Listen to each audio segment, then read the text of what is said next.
भारत के इतिहास में एक समय ऐसा भी आया था जब एक आदमी ने बिना बंदूक उठाए पूरी ब्रिटिश एम्पायर को घुटनों पर झुका दिया था। उस आदमी का नाम था मोहनदास करमचंद गांधी, जिसे पूरी दुनिया आज महात्मा के नाम से जानती है। और जिस पार्टी को उन्होंने इंडिपेंडेंस मूवमेंट का इंजन बनाया, आज वही पार्टी उनकी वैल्यूज को भूल चुकी है। गांधी की असली आइडियोलॉजी क्या थी? कांग्रेस कैसे बनी? इंडिपेंडेंस के बाद क्या हुआ? गांधी और नेहरू के बीच का विजन क्या था? और 1947 से लेकर आज तक कांग्रेस ने कैसे गांधी के रास्तों को छोड़ा? आज की इस वीडियो में हम यही जानने का प्रयास करेंगे, तो वीडियो को एंड तक जरूर देखिएगा और चैनल को सब्सक्राइब जरूर करिएगा। गांधी जी के लिए राजनीति, अर्थव्यवस्था और समाज का क्या मतलब था, चलिए जानते हैं। गांधी जी के लिए राजनीति सिर्फ एक कुर्सी जीतने का खेल नहीं था, उनके लिए ये थी आत्मिक सेवा। वे मानते थे कि एक नेता को नैतिकता के साथ आगे बढ़ना चाहिए। अर्थव्यवस्था के मामले में गांधी जी ने स्वदेशी और डिसेंट्रलाइजेशन पर जोर दिया। उनका सपना था कि हर गांव आत्मनिर्भर हो, यानी कि ग्राम स्वराज। समाज में उन्होंने जाति उन्मूलन और सांप्रदायिक सद्भाव की बात की। उनका मानना था कि हर नागरिक को सक्रिय होना चाहिए, यानी नीचे से ऊपर तक लोकतंत्र। शिक्षा के क्षेत्र में गांधी जी ने नई तालीम का समर्थन किया, जिसमें प्रायोगिक शिक्षा पर जोर दिया गया। उनका प्रसिद्ध नारा था, आप वो बदलाव बने जो दुनिया में देखना चाहते हैं। लेकिन गांधी जी का दृष्टिकोण मॉडर्न इंडस्ट्रियल विकास के खिलाफ था।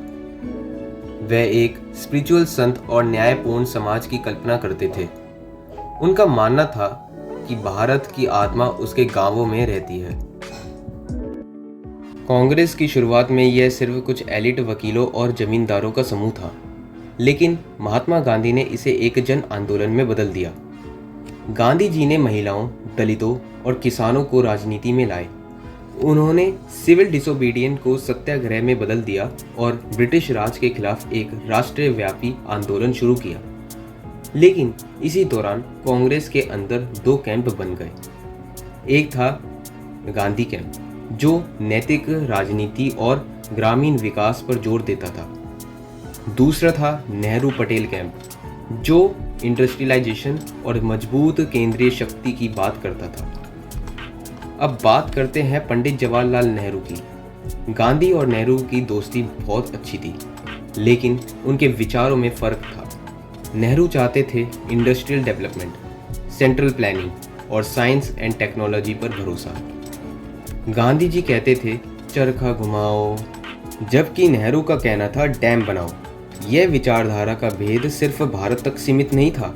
जैसे माओ जेडोंग ने चीन को एक फार्मिंग कम्युनिटी से इंडस्ट्रियल सुपर पावर बनाया, नेहरू भी चाहते थे कि भारत ग्लोबल प्लेटफॉर्म पर एक साइंस, टेक्नोलॉजी, इंडस्ट्रियल देश बने।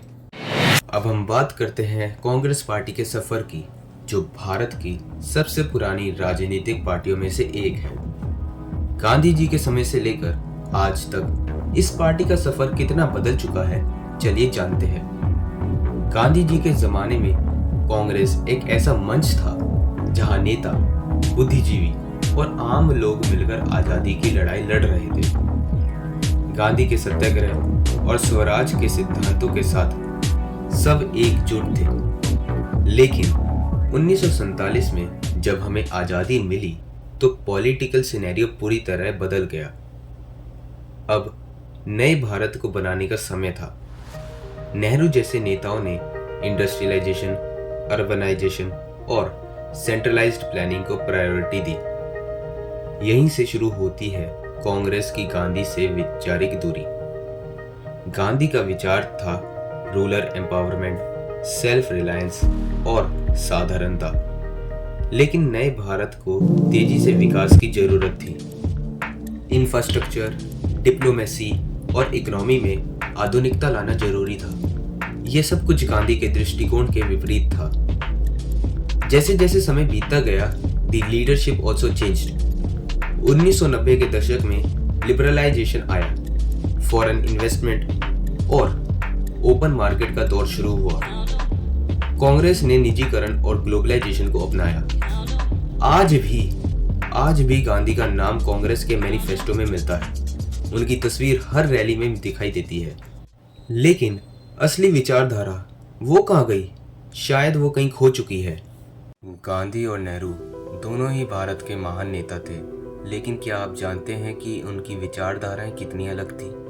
गांधी जी का दृष्टिकोण था गांव केंद्रित। वे इंडस्ट्रियलाइजेशन के खिलाफ थे। उनका सपना था एक ऐसा भारत जहां हर गांव सेल्फ रिलायंस हो। वहीं नेहरू जी एक आधुनिक दृष्टिकोण के समर्थक थे। वे इंडस्ट्रियलाइजेशन के पक्षधर थे। उनका मानना था कि भारत को आगे बढ़ने के लिए इंडस्ट्रियल डेवलपमेंट की आवश्यकता पड़ेगी। भारत में नेहरू का विजन जीत गया, लेकिन गांधी का सपना वह तो बस पाठ्य पुस्तकों और रैलियों में ही रह गया। गांधी के बाद कांग्रेस में नेतृत्व बदल गया। नेहरू के बाद आए लाल बहादुर शास्त्री, लेकिन उनकी मृत्यु के बाद पार्टी में सत्ता का खेल शुरू हो गया। Indira Gandhi imposed emergency 1975, censorship on the press, jail, तानाशाही जैसे हालात। 1975 का साल भारत के इतिहास में काला अध्याय। इंदिरा गांधी ने इमरजेंसी लगाई। यह वो समय था जब लोकतंत्र की धारा को रोक दिया गया, सेंसरशिप का ताला लगा, मीडिया की आवाज़ों को दबा दिया गया। जो लोग बोलने की हिम्मत करते थे उन्हें गिरफ्तार किया गया। हजारों लोगों को बिना किसी आरोप के जेल में डाल दिया गया। संविधान के अधिकारों को निलंबित कर दिया गया। गांधी जी जहां लोकतंत्र के पुजारी थे, वहीं कांग्रेस ने तानाशाही की ओर कदम बढ़ाया। यह वो क्षण था जब जनता का विश्वास पूरी तरह से टूट गया। और यह अकेला भारत का मामला नहीं था। जिम्बाब्वे में रॉबर्ट मुगाबे ने भी गांधीवादी विरोधी के रूप में शुरुआत की, ठीक है, लेकिन अंत में तानाशाही बन गया। इतिहास हमें सिखाता है कि सत्ता का दुरुपयोग कैसे होता है। हमें अपने लोकतंत्र की रक्षा करनी होगी। गांधी जी का सपना था ग्राम स्वराज, लेकिन आज क्या हम सच में जानते हैं कि गांधी जी के सपने का क्या हुआ? हर राज्य में पावर सेंट्रलाइज्ड हो गई है। लोकल गवर्नेंस को नज़रअंदाज किया जा रहा है। गांव-गांव में गरीबी, पिछड़ापन और उपेक्षा का आलम है।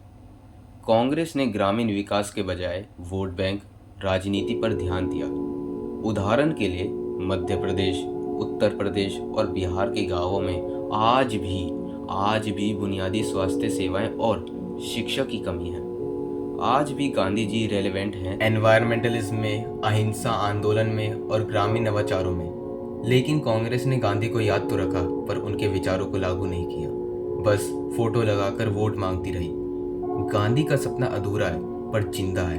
अगर हम डिसेंट्रलाइजेशन, क्लीन पॉलिटिक्स और ग्रास रूट एम्पावरमेंट को अपनाएं तो भारत वही बन सकता है जो गांधी चाहते थे। सवाल ये नहीं है कि कांग्रेस गांधी से दूर चली गई। सवाल ये है, क्या हम गांधी के करीब जा रहे हैं? अगर आपको ये फुल ब्रेकडाउन मीनिंगफुल लगा तो वीडियो को लाइक करें, शेयर करें और कमेंट में बताएं क्या आप गांधी के किस विजन को आज भारत में वापस लाना चाहेंगे। और दी जीनियस लैब के लिए और वीडियो के लिए सब्सक्राइब करें। जय हिंद।